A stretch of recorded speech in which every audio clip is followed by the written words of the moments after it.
Hello, and welcome to Ask a Historian. I'm Matthew Wilkinson, historian with Heritage Mississauga. And for this program, we invite you to send in your questions and we'll explore the fascinating stories of the City of Mississauga here together. For this week's program of Ask a Historian, we are welcoming Lindsay Doren, who is a coordinator for education and engagement with the Museums of Mississauga, and we'll be exploring one of my favorite things of the year, Maple Magic at Bradley Museum, which will take place on March 9th and 10th and on March 16th, 17th. Those are the weekends, the other side of March break, at the Bradley Museum from 12 to 4 each day. For Ask a Historian, we invite you to keep sending in your questions. We'll explore the stories around the history of our fascinating city. Like, subscribe, and follow us and stay up to date on all the heritage happenings with Heritage Mississauga. And here we go. Let's talk about maple syrup. Thank you, Lindsay, for joining us here on Ask a Historian to highlight one of my favorite things of the year, things that are maple syrup. I love the season and the welcoming of spring, and so Maple Magic, as we know, returns to the Museums of Mississauga. Can you tell us about this year's event? What can people look forward to with Maple Magic? Yeah, so much like years past, if you come to Bradley Museum for Maple Magic, you will get a chance to get a tour that will take you through the whole process of making maple syrup from start to finish. We will also have pancakes with real maple syrup for visitors to taste. For any kids that are coming, we have a puppet show that is running 4 times a day out of the log cabin. It is a delightful show filled with songs and nursery rhymes called Pin Pin the Explorer, about a penguin hatching and exploring the space around him. Okay. You'll also get a chance to see inside the Bradley House and take part in some historical heritage demos. You can sample freshly made maple taffy, go home with a craft, do a scavenger hunt around the site to learn a little bit more about how maple syrup production is affected by climate change. And everyone who completes the scavenger hunt will get a chance to win a number of different maple themed prizes.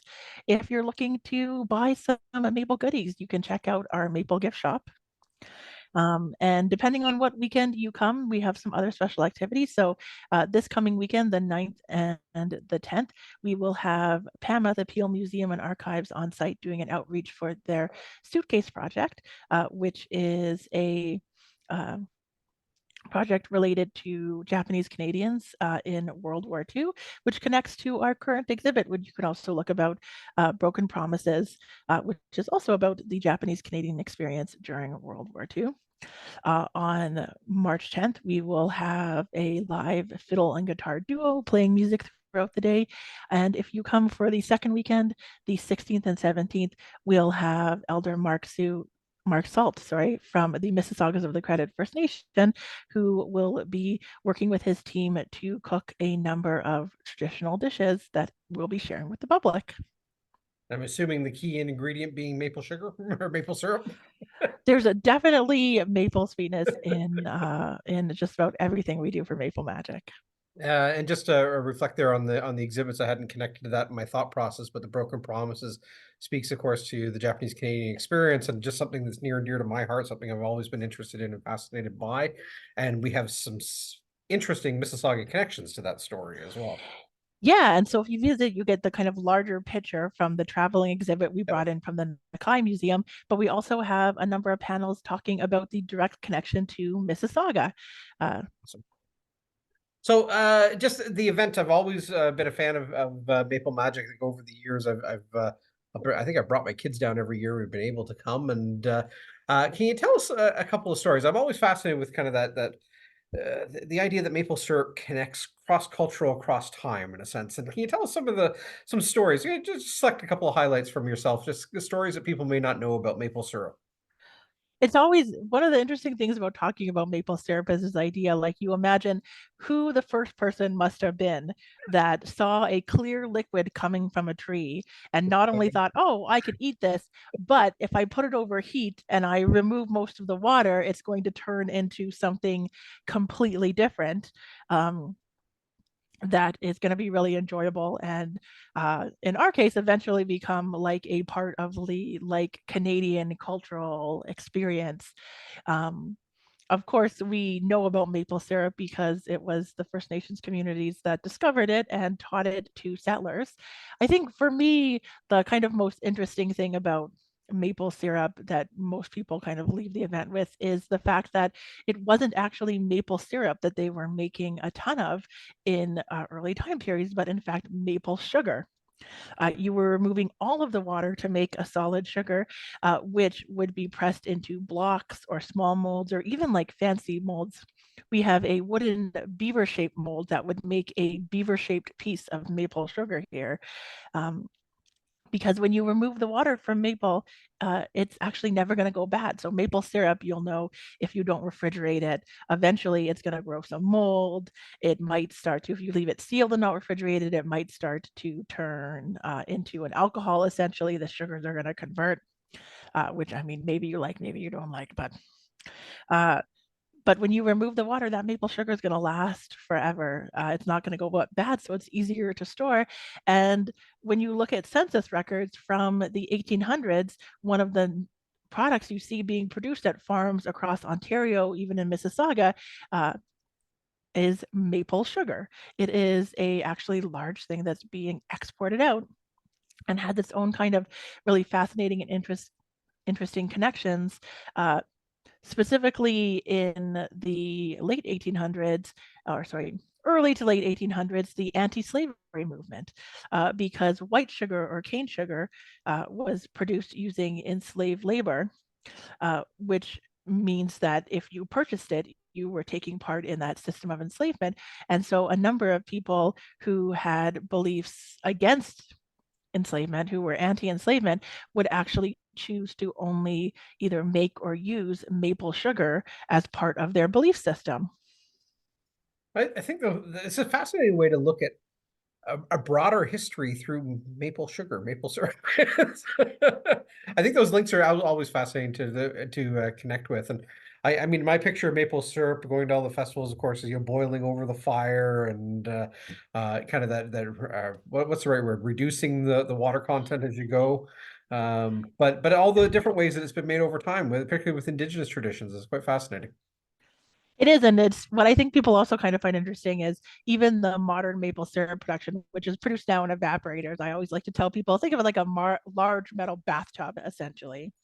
A lot of times evaporators are actually still powered by fire, not propane and not electricity, because it would be too expensive to heat evaporators with either of those two sources. So even in a modern context, even though it's made with modern technology, syrup is still often made with wood fire, essentially. Very cool. You mentioned some of the early census records are referencing maple sugar. What do we have any stories or traditions around the harvesting here in historic Mississauga? Like, do we have stories that are passed down, say, from the Bradley family or others that reference this harvesting of seasonal harvesting? We don't have any stories specifically connected to the Bradleys, although if you read some of the early history books, especially the ones that are a little bit more narrative stories of communities, like the story of Clarkson, we see some narrative versions of this idea of maple sugar, which sugaring, they would have called it, which was essentially something that all of the families did together. So during the season, which would have typically been in March for them. It would be early days and late nights going out, everyone working together, the kids collecting the sap, carrying the sap back through the snow to the fire where the older adults and family members would be chopping wood, keeping a boiling fire, watching the pot to keep it from boiling over so you didn't lose all of that sap, and then bringing it down to the sugar, and of course getting to enjoy fresh maple taffy or fresh maple syrup as the treat. Yep. So we can actually see in some family letters from Mississauga, from the McGrath family specifically, that they were visiting the Mississaugas of the Credit at the Credit Mission Village during sugaring season and learning a little bit of that. So we see the reference in and out. We know that there were some families in Mississauga who were running sugar bushes in properties in Meadowvale, is a specific reason where we have the Simpson family. We know had a sugar bush running throughout the 1830s. The Whaley Farm in Meadowvale as well. We have some evidence in Cooksville, the Price family. These are all kind of from census documents and Right. records we see. So we know people were sugaring sometimes on a large scale, sometimes on a small scale um, in the season. I find that fascinating. And you referenced a couple of things that jumped in my mind here is you referenced earlier climate change, and we know that's impacting us in a broad scale in just our surrounding environment and the season. Heck, I've only shoveled my driveway, I think, 3 times this year. But the impact it must have, you reference how that, March was typically, in all my life, March was maple syrup season, right? Like right around March break. But how does climate change impact maple syrup? Because I know it's temperature related, and I can imagine that provides some challenges. Yeah, I mean, for sure, there's big impacts from climate because maples are actually really sensitive trees. That's the reason why they sugar maples, the type of maples that we use to make maple syrup, they only really successfully grow in Ontario, Quebec, and the kind of same matching regions within the United States. They don't successfully grow anywhere else. They need the like kind of almost perfect climate setting. We need to have enough rain in the summer, but not too much rain. They need enough sun in the summer, but not too much sun, because too much sun and they'll get scalded. They'll get essentially upset. They get too hot. Um, when we talk about winters, we want some snow cover and frozen ground on the winter so the trees don't get confused by up and down weather, so they get enough water. And then when it comes time for spring, we need specific conditions. We need the nights to go below zero and the days to come up above zero. And we need that kind of consistent pattern. So this thing we have now where we'll get an early spring or maybe early spring for a couple of weeks and then back to winter, or a few warm days and then cold days, but no kind of in between, makes it really difficult to not only collect sap, but collect a good amount of sap. Uh, so for example, today, very warm day. We don't have any sap running in our trees right now because last night was only 7 or 8 degrees. Right. So we often think about maple season being in March, but from a modern perspective, most commercial producers tap their trees at the end of January, beginning of February this year, as soon as those days started getting warmer. Because we also need to tap our trees before the trees grow buds. Sap is used to grow the leaves on the trees. So already we have two of our maples over by our fire pit, our silver maples, they're already fully budded. There Right. would be no point in tapping those trees. And when climate change creates this system where we have weather that is inconsistent, that goes from one extreme to another, the trees and other plants start to bud way earlier than they normally would and affect the system. And I'm sure people have seen it this year too. They're walking out in January or even December and seeing like flowers popping out or buds on trees. And when you're like, oh no, it's not the season yet. Um, so there is a lot of kind of impacts from climate change. And for modern syrup production, part of that is like looking at new ways of collecting sap, which are more efficient. The Canadian government, actually, not Canadian government, sorry, the Ontario government just announced some different supports for local businesses to invest in more technology in maple groves to kind of support more consistency in collection, we'll say, using some newer tech and newer scientific ideas. Um, It's just fascinating. I mean, we do think of these things like climate change in the broad scale and all everything we hear or read and whatnot. We know it's a real thing, despite what some people might shout about. But thinking it in terms of just the impact of something we take for granted is maple syrup. It's always on the shelf. You can always like it's going to have long range impacts, and I find that fascinating. So. Uh, It is, and we talked a little bit about maple stories earlier. This is an Ontario maple story, but it's one of my favorite kind of maple stories. People don't know, like the biggest producer of maple syrup in Canada, in the world actually, is Quebec. yeah. So they hold basically a massive maple syrup surplus because seasons are going to be inconsistent. They always have a lot kind of tucked aside if there's a bad season, so people can still get maple syrup, which was stored in warehouses And about a decade ago, there was this massive maple syrup heist I over a remember that. number of weeks.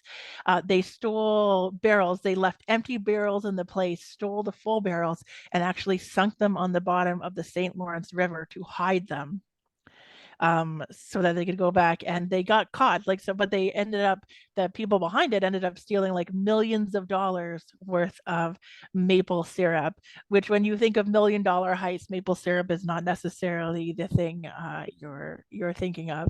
Uh, Canada's liquid gold. it is. Other like fun maple facts are, I mean, there's plenty, but I guess my other main favorite maple fact is the fact that aside from the US, which is the #1 country we export maple syrup to, the next country in line is actually Germany. Really? Apparently, the Germans, people really, really love maple syrup. Maybe it goes with the sausages. I don't know. Well, so let's jump back with the program this year. Again, it runs the weekends of March 9th, 10th, and March 16th, 17th at the Bradley Museum, which Yes. is 1620 Orr Road, but you have a shuttle service this year. Yeah, this year new, we have a free shuttle service running from the Clarkson GO station. So if you're coming from that area, you can pick up the shuttle. It's on the south side of the GO station, right beside the very large parking structure. Okay. You will see a temporary My Way Mississauga, my bus system stop with a sign for Maple Magic, and you will get a free ride from there to the museum. It's leaving every half hour starting at 11:45. It's going to drop you off right at the foot of the Bradley property, and you can pick up the shuttle from the same place to head back to Clarkson Go. Anyone who's been on our site before, if you're new, you'll know we don't actually have any parking directly on the museum site. So it's all parking on the road otherwise. So if you want to save yourself a walk, you should definitely take advantage of the free shuttle. Brilliant to have something I've long wondered how we could do it. So I'm glad to see that it's been implemented for this. And you did mention the shuttle times, but we didn't mention the event times. Again, both Saturday and Sunday, 9th, 10th, and 16th, 17th from 12 to 4, right? Yes, 12 to 4. Tickets can be pre-purchased online at TicketWeb.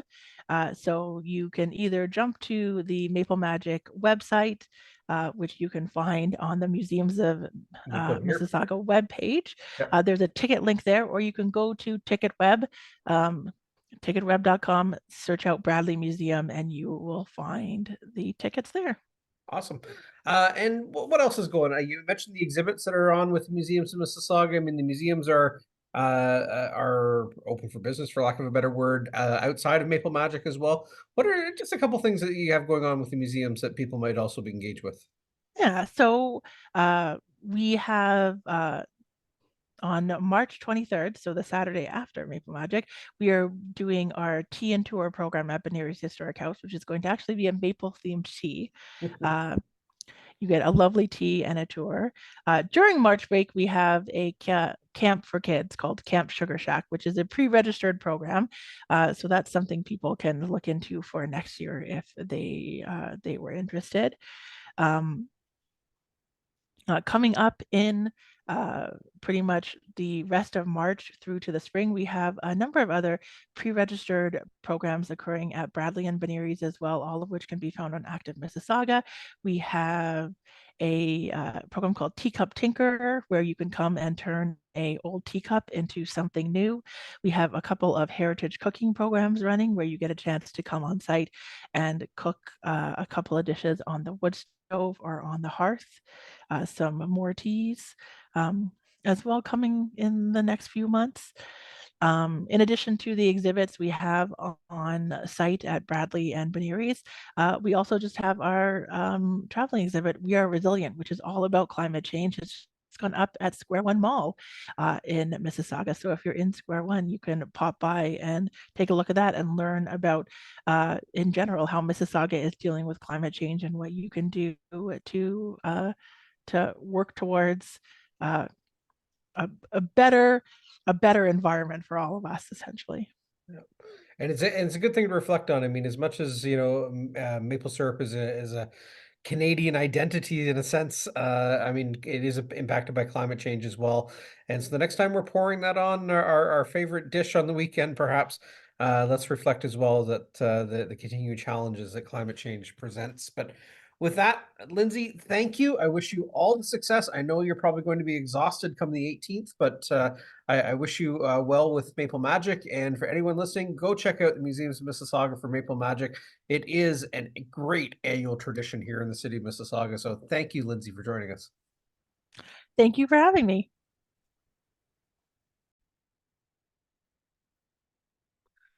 Thank you for spending some time with us here at Ask a Historian. And thank you also to Lindsay Doren from the Museums of Mississauga for exploring the Maple and sharing the Maple Magic event at Bradley Museum with us. Again, the event takes place on March 9th and 10th and on March 16th and 17th at the Bradley Museum. That is at 1620 Orr Road in Mississauga. It's an annual tradition and it will run those 2 weekends from 12 to 4 each day. And remember, there's a free shuttle from the Clarkson Go. So again, thank you for joining us and spending some time with us here. And I hope you enjoy the maple syrup season and have a chance to visit Maple Magic with the Museums of Mississauga.